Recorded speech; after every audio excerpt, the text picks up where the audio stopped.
جیسے ہی ریفری نے سیٹی بجائی، ارشمان کے چہرے کی مسکراہٹ گہری ہوئی اور میرا دل زور زور سے دھک دھک دھک کرنے لگا۔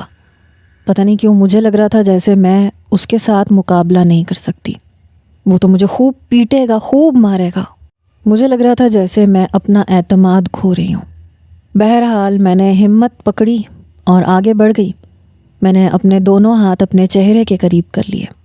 باقی سب تو خیر تھی، پر میں اپنی شکل کا بیڑا غرق نہیں کروا سکتی تھی۔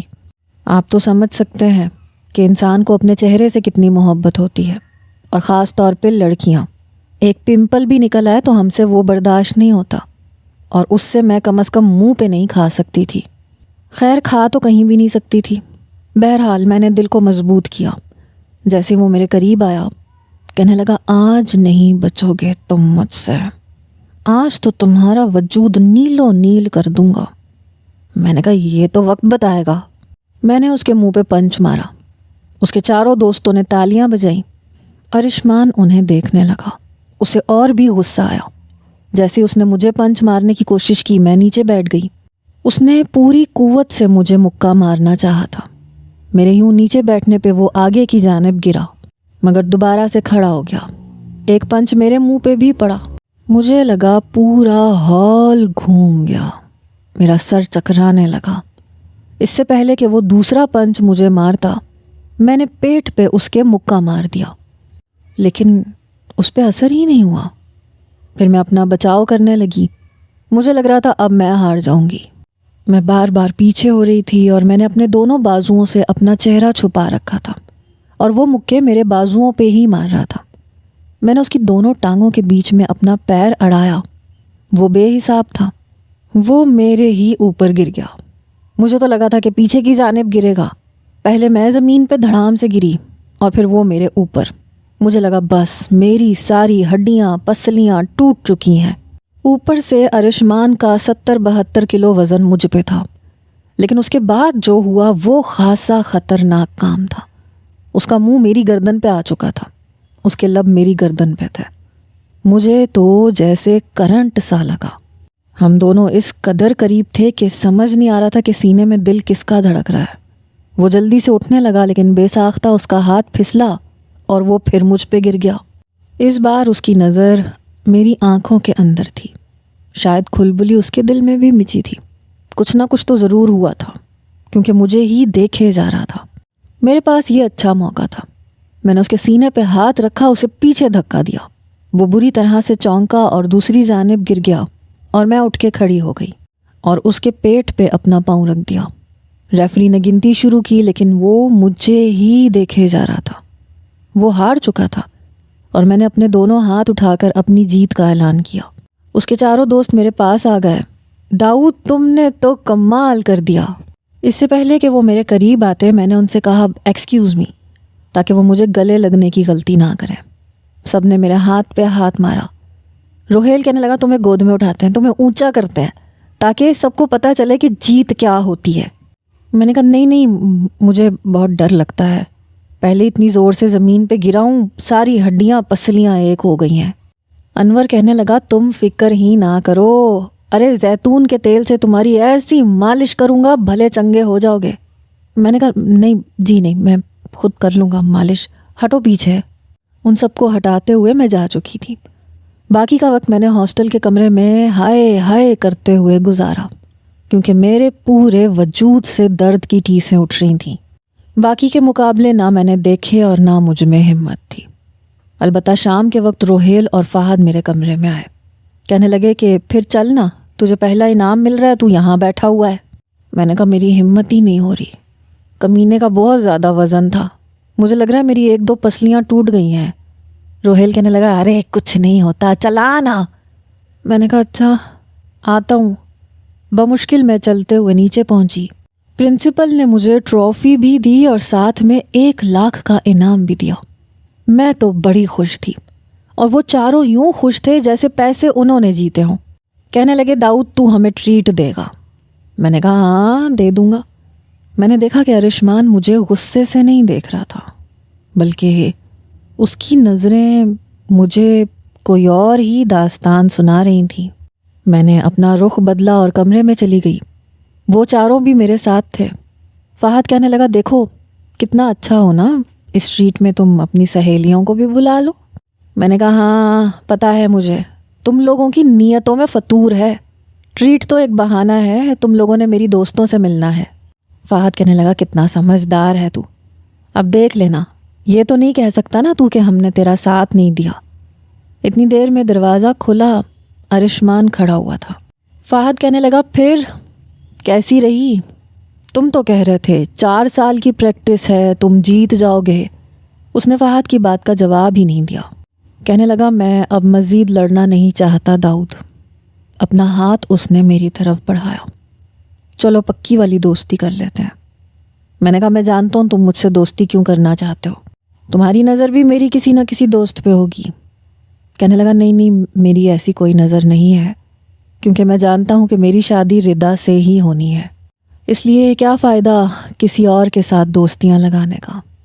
خواہ میں سیریس ہو گیا تو 2 لڑکیوں کی زندگی برباد ہو جائے گی۔ میں ایسا نہیں چاہتا، مجھے تمہاری دوستوں سے کوئی غرض نہیں ہے۔ میں بس یہ چاہتا ہوں کہ میں سچ مچ اس لڑائی کو ختم کر دوں، اور اس بار میں کوئی جھوٹا بہانہ نہیں کر رہا، میں سچ کہہ رہا ہوں۔ ایک بار میں نے تمہیں ڈچ کیا، ایک بار تم نے کر دیا، حساب برابر ہو گیا۔ میں نے کہا جی نہیں، یہ ایکسٹرا ہوا ہے، تم نے میرا نام جان بوجھ کے فائٹنگ میں لکھوایا تھا۔ کہنے لگا تو شکست تو مجھے ہوئی ہے نا، تم تو جیت گئے ہو۔ پتہ نہیں کیوں لیکن اس کے لہجے سے مجھے لگ رہا تھا کہ کچھ نہ کچھ گڑبڑ ہے۔ فہد کہنے لگا داؤد یار چھوڑنا، اب ارشمان خود کہہ رہا ہے تو دوستی کر لو۔ میں نے کہا ٹھیک ہے، تمہارے کہنے پہ کر رہا ہوں۔ بہرحال آہستہ آہستہ سب کچھ نارمل ہونے لگا، بس اگر کوئی نارمل نہیں تھا تو وہ تھا ارشمان۔ وہ مجھے بڑی عجیب نظروں سے دیکھتا تھا۔ 1 مہینے بعد پھر سے ٹیسٹ ہوئے تو میرے برابر والی کرسی پہ آ کے بیٹھ گیا۔ میں نے کہا یہ فہد کی کرسی ہے، تمہاری وہ ہے لاسٹ سے پہلے والی۔ ہم اپنی کرسیوں کے علاوہ کہیں اور نہیں بیٹھتے تھے، اپنی اپنی جگہ پر ہی بیٹھ کر پڑھتے تھے۔ کہنے لگا میں چاہتا ہوں اس بار میری تیاری تم کروا دو، تم پڑھائی میں بہت اچھے ہو، اور میں چاہتا ہوں کہ میرا رزلٹ اس بار اچھا ہے، کیونکہ سر ابدال کی اور پرنسپل کی نظر مجھ پہ اور انور پہ ہی ہوگی۔ میں نے کہا تم تو پھر پاس ہو گئے تھے، مجھے تو انور پہ محنت کرنی چاہیے۔ کہنے لگا نہیں اسے میں پڑھا دوں گا، تم مجھے سمجھا دو۔ میں نے کہا اچھا بتاؤ کیا چیز تمہیں سمجھ میں نہیں آتی۔ اس نے مجھے بتانا شروع کیا، میں اسے سمجھانے لگی، پر مجھے لگ رہا تھا وہ سمجھ کم رہا ہے اور میری طرف دیکھ زیادہ رہا ہے۔ آہستہ آہستہ اپنی کرسی کھسکا کے وہ میری کرسی کے بالکل قریب کر چکا تھا۔ باقی لڑکے جم میں تھے اور میں اسے سمجھانے میں اس قدر مگن تھی کہ اس کی اس حرکت کو میں نوٹ نہیں کر پائی۔ پورا سوال سمجھانے کے بعد میں نے کہا سمجھ آیا تمہیں؟ تو اس نے نفی میں سر ہلا دیا۔ کہنے لگا نہیں، بس 1-2 پوائنٹ دوبارہ بتا دو۔ یہ کہہ کے پھر مجھے دیکھنے لگا۔ اس بار مجھے بڑا عجیب لگا۔ میں نے کہا میری شکل پہ تو نہیں لکھا ہوا، یہاں کتاب پہ لکھا ہوا ہے، یہاں دیکھو۔ تبھی اچانک سے اس نے میرا ہاتھ پکڑ لیا۔ میری تو گویا جان نکلی۔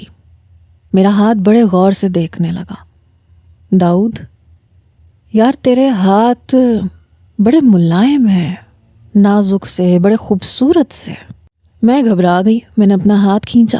میں نے کہا یہ بس ایسے ہی ہے، اور یہ کرسی یہاں کیسے آ گئی؟ آگے کیسے؟ پیچھے کرو اسے۔ کہنے لگا کر لیتا ہوں۔ اچھا تجھ سے ایک بات پوچھوں؟ میں نے کہا کیا بات ہے؟ کہنے لگا تیرے بازوؤں پہ بال بالکل نہیں ہے۔ میں نے جلدی سے اپنی آستین نیچے کی۔ میں نے کہا ہاں تو بعض لوگوں کے نہیں ہوتے۔ کہنے لگا ویسے تم واحد ہو جس کے نہیں ہے، ورنہ 99% مردوں کے میں نے بازوؤں پہ بہت بال دیکھے ہیں، تمہاری تو گردن اور کندھے پہ بھی بال نہیں ہے۔ اس کے لہجے میں پتہ نہیں کیا تھا، میں فوراً سے کھڑی ہو گئی۔ میں نے کہا وہ مجھے پنچنگ باکس کی پریکٹس کرنی ہے، ہٹو پیچھے۔ وہ بالکل میرے سامنے کھڑا ہو گیا۔ کہنے لگا اس دن جب ہم فائٹنگ کر رہے تھے تو میری نظر پڑی تھی۔ پھر کہنے لگا تمہاری آنکھوں کو دیکھ کے ایسا لگتا ہے جیسے میں نے یہ آنکھیں پہلے کہیں دیکھی ہیں۔ پتہ نہیں کیوں اس کی باتیں میری جان نکال رہی تھیں۔ میں نے کہا آرشمان پیچھے ہٹو، کہیں تم میرے ساتھ وہ کچھ تو نہیں کرنا چاہ رہے، وہ جو تم نے کیا تھا۔ کہنے لگا وہ کیا کرنا چاہ رہا ہوں میں نے کہا دیکھو میں شور مچا دوں گا، مجھے ہلکا مت لینا۔ وہ کہنے لگا کیا مطلب ہے، کیا شور مچا دو گے؟ میں بھی لڑکا ہوں، تم بھی لڑکے ہو۔ میں نے کہا تم شاید مجھ سے بدلہ لینا چاہ رہے ہو۔ وہ خاصا الجھا ہوا لگ رہا تھا۔ کہنے لگا نہیں، میں بہت کنفیوز ہوں، میں کئی بار یہ بات جھٹلا چکا ہوں اور خود کو کئی بار سمجھا چکا ہوں، ایسا میرے ساتھ پہلے کبھی نہیں ہوا، یہ پہلی بار ہوا ہے، اور ریئلی میں سچ کہہ رہا ہوں، مجھے تمہارے ساتھ کچھ بھی نہیں کرنا تھا، میں اس قسم کا لڑکا نہیں ہوں، لیکن جب میں تمہیں چھوتا ہوں مجھے پتہ نہیں کیوں الگ سا ہونے لگتا ہے، میں سمجھ نہیں پاتا۔ پھر کہنے لگا تم جاؤ یہاں سے۔ میں جلدی سے کمرے سے باہر نکل گئی۔ مجھے اب یہ ڈر لگنے لگا کہ کہیں اسے پتہ نہ چل جائے، کیونکہ اب وہ میرے اندر غور و فکر کرنے لگا تھا، دوسرے زاویے سے مجھے دیکھنے لگا تھا۔ اس بار اس کے پیپر بھی بہت اچھے ہوئے تھے۔ دوسری طرف اس کے چاروں دوستوں کی دوستیاں میری سہیلیوں سے ہو چکی تھیں۔ پیپر کے بعد پرنسپل نے کالج کے چند گروپس کو ٹریننگ پہ بھیجنے کا اعلان کیا۔ اس میں ارشمان کا گروپ بھی شامل تھا۔ وہ لوگ تو دوسری بار اس ٹریننگ پہ جا رہے تھے، لیکن مجھے پہلی بار جانا تھا۔ جس دن ہم نے اگلی صبح جانا تھا، رات کو انور ہمارے کمرے میں آیا۔ کہنے لگا فہد اب یار کام ہو گیا، بس جیسے ہی 1 بجے گا ہم سب یہاں سے نکلیں گے۔ میں اٹھ کے بیٹھ گئی۔ میں نے کہا اب کون سا کام ہو گیا؟ صبح ہم نے ٹریننگ پہ جانا ہے اور رات کو تم لوگ کہاں جانے کی بات کر رہے ہو؟ فہد کہنے لگا یار ٹریننگ پہ جانے سے پہلے ہم نے اپنی والی سے بات کرنی ہے، اور میں پرنسپل کے آفس کا لاک ابھی کھول کے آیا ہوں۔ فون پرنسپل کے کمرے میں ہی تھا، اور اگر کسی اسٹوڈنٹ نے بات کرنی ہوتی تھی تو ان کے کمرے میں ہی کرنی پڑتی تھی۔ پتہ نہیں وہ کمینہ کیسے پرنسپل کے آفس کا دروازہ کھول کے آ گیا تھا۔ میں نے کہا تم نے کھولا کیسے؟ کہنے لگا بس یہ مت پوچھو، بڑی لمبی کہانی ہے۔ میں بھی بیڈ سے نیچے اتر گئی۔ فہد کہنے لگا تم کہاں جا رہے ہو؟ تمہاری کون سی کوئی گرل فرینڈ ہے؟ میں نے کہا زیادہ فری مت ہو، میں بھی سارا سے اور اپنی باقی دوستوں سے بات کروں گا۔ ارشمان اپنی کتاب پڑھ رہا تھا۔ فہد کہنے لگا ابے ارشمان تو نہیں جائے گا کیا؟ وہ کہنے لگا میں نے کیا کرنا ہے، میری کوئی گرل فرینڈ تھوڑی ہے، تم لوگ جاؤ۔ فہد نے اس کا بازو پکڑا۔ کہنے لگا تو اپنی منکوہا سے بات کر لینا۔ ارشمان کہنے لگا جانے بھی دے یار، آج تک کبھی بات نہیں کی، کیا بات کروں گا، رہنے دو۔ فہد اسے بھی اپنے ساتھ گھسیٹ کے لے گیا۔ ہم سب لوگ پرنسپل کے آفس میں پہنچ گئے۔ فون ہم نے پرنسپل کے آفس کی ٹیبل کے نیچے رکھا اور سب کے سب وہاں بیٹھ گئے۔ سب سے پہلے فہد نے سارا کا نمبر ملایا۔ میں نے کہا ادھر مجھے دو، پہلے میں بات کروں گا۔ کہنے لگا لے پہلے تو کر لے۔ میں نے سارا سے اس کی خیریت پوچھی، پھر فہد نے مجھ سے فون پکڑ لیا، سارا سے بات کرنے لگا۔ ہم سب لوگ اسے یوں دیکھ رہے تھے کہ جیسے پتہ نہیں کیا ہو۔ ہم سب کو اپنی طرف متوجہ دیکھ کے کہنے لگا ابے یار تم لوگ ادھر ادھر دیکھو نا، کان بند کر لو تھوڑی دیر، بات تو کر لینے دو مجھے، اس طرح سے بات تھوڑی ہوگی۔ روہیل کہنے لگا ہم سب دوست ہیں اور زیادہ فضول بات کرنے کی ضرورت بھی نہیں ہے، چل جلدی بات کر اور سارا کو بولو کہ شزا کو فون دے۔ باری باری سب نے بات کی۔ پھر ارشمان سے کہنے لگے کہ چل اب بھابھی کا نمبر ملا۔ وہ کہنے لگا کیا دماغ خراب ہے تم لوگوں کا؟ میں نے آج تک کبھی اس سے بات نہیں کی، میں کیا بات کروں گا، چلو واپس چلتے ہیں۔ لیکن ہم نے اسے دوبارہ بٹھایا کہ لے پکڑ بات کر، جب ہم سب لوگ اپنی اپنی والی سے بات کر سکتے ہیں تو کیوں نہیں کر سکتا؟ تجھے تو اجازت بھی ہے۔ ارشمان کہنے لگا مجھے اجازت کی ضرورت نہیں ہے، جب مجھے بات کرنی ہوگی میں کر لوں گا۔ فہد کہنے لگا ہمارے سامنے کر۔ ارشمان نے فون پکڑا۔ میں نے کہا اسے تو نمبر تک یاد نہیں ہوگا۔ پتہ نہیں کیوں میرے دل کا شکوہ زبان پہ آیا۔ اس نے میری طرف دیکھا، کہنے لگا ایسی بھی کوئی بات نہیں ہے، اس کا نمبر مجھے یاد ہے۔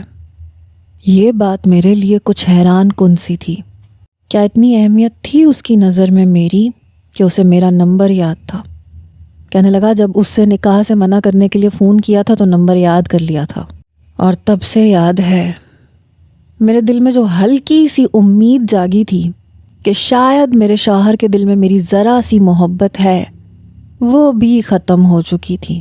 نمبر یاد تھا تو اس وجہ سے یاد تھا کہ نکاح سے انکار کرنے کے لیے اس نے نمبر ملایا تھا، لیکن میرا فون بند تھا۔ کہنے لگا دیکھا نا، فون آف ہے، چلو اب چلتے ہیں۔ اس کے سارے دوست کہنے لگے تمہاری نیت میں ہی فطور تھا، مجھے تو لگتا ہے تم نے جان بوجھ کے غلط نمبر ملایا ہے۔ کہنے لگا نہیں، میں جانتا ہوں میری شادی اسی سے ہونی ہے۔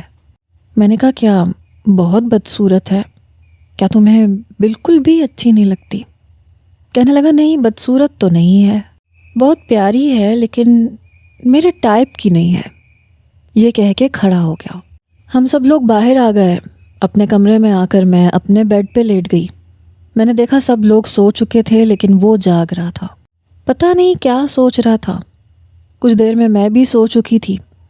صبح صبح ہمیں ٹریننگ کے لیے نکلنا تھا۔ ہم لوگ اپنا اپنا سامان پیک کر چکے تھے۔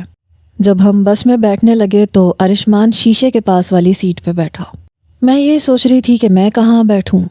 سب دو دو لڑکے بیٹھے ہوئے تھے، میں کسی اور لڑکے کے پاس نہیں بیٹھ سکتی تھی، اس لیے میں ارشمان کے پاس بیٹھ گئی۔ وہ کچھ گڑبڑایا، کہنے لگا تو تم پیچھے فہد یا انور کے ساتھ جا کے بیٹھ جاؤ۔ میں نے کہا کیوں؟ تمہارے ساتھ بیٹھنے میں کیا مسئلہ ہے؟ کہنے لگا مسئلہ ہے نا، اٹھو یہاں سے، میرے پاس بیٹھنے کی ضرورت نہیں ہے تمہیں۔ میں نے کہا میں تو یہیں بیٹھوں گا۔ اس سے پہلے کہ وہ اٹھتا، سربدال اور دو پروفیسر اندر آ کر بیٹھ چکے تھے۔ ارشمان چپ سا ہو گیا، پہلے مجھے گھور کے دیکھا، پھر کھڑکی سے باہر دیکھنے لگا۔ کافی لمبا سفر تھا اور مجھے سفر کے دوران نیند بہت آتی تھی۔ میں کچھ دیر میں ہی سو چکی تھی۔ میری آنکھ دھک دھک کی آواز پہ کھلی۔ مجھے لگ رہا تھا میرے کان میں کسی نے گھڑی فٹ کر دی، مگر جب آنکھ کھول کے دیکھا تو میرا سر ارشمان کے سینے پہ ٹکا ہوا تھا، میرے بازو بھی اس کے گلے کا ہار بنے ہوئے تھے۔ میں جلدی سے ٹھیک ہو کے بیٹھ گئی۔ وہ مجھے ہی دیکھ رہا تھا۔ نظروں کے تصادم پہ وہ بری طرح سے چونکا۔ کہنے لگا تم اپنے سہارے پہ نہیں بیٹھ سکتے، نہایت ہی چپکو قسم کے لڑکے ہو، لڑکیوں کے ساتھ رہ رہ کے لڑکیوں جیسے ہو گئے ہو، مردوں والی کوئی بات ہی نہیں ہے تم میں۔ میں سنبھل کے بیٹھ گئی۔ عجیب شخص تھا، سڑیل قسم کا۔ ہم لوگ مطلوبہ جگہ پہنچ گئے تھے۔ جب کیمپ لگانے کی باری آئی تو روہیل کہنے لگا داؤد تم زمین پہ قلے ٹھونکو، میں کیمپ باندھتا ہوں۔ میں نے ہتھوڑی پکڑی اور قلے ٹھوکنے لگی۔ ارشمان کہنے لگا پیچھے ہٹو، تمہارے بس کی بات نہیں ہے یہ، کب سے ضربے لگا رہے ہو، ابھی تک ایک بھی قلہ تم سے ٹھیک سے نہیں ٹکا۔ یہاں کے بوائز اسکول اور کالج میں پڑھتے نا تو ایسے چھوئی موئی قسم کے لڑکے نہ ہوتے۔ مجھے بڑا غصہ آیا۔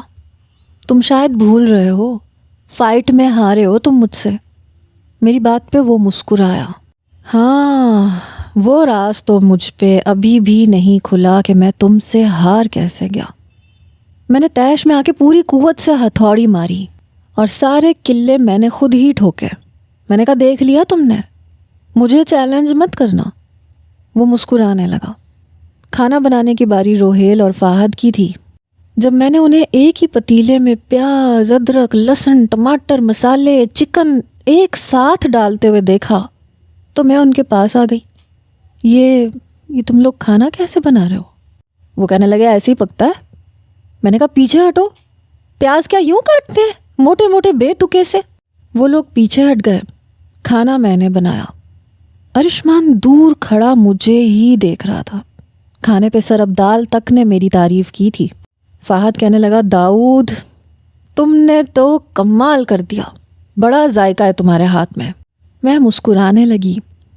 ارشمان کہنے لگا مجھے تو لگتا ہے تو شاید غلطی سے لڑکا پیدا ہو گیا، حرکتیں تو اس کی لڑکیوں والی ہیں۔ اس کی بات پہ میں گھبرائی تھی۔ میں نے کہا نہیں، یہ مجھے سارا نے کھانا بنانا سکھایا تھا۔ یہ سن کے فہد کہنے لگا سچی؟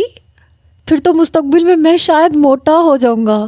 جس کی بیوی اتنے لذیذ کھانے بنانا جانتی ہو وہ کہاں ڈائٹ کر سکتا ہے؟ رات کو آگ جلا کے سبھی اپنی اپنی پسند کے گانے گا رہے تھے۔ جب ارشمان وہاں سے اٹھ کے چلا گیا، کچھ دیر بعد میں اس کے پیچھے گئی تو سگریٹ پی رہا تھا۔ میں نے کہا یہ تم یہاں چھپ کے سگریٹ کیوں پی رہے ہو؟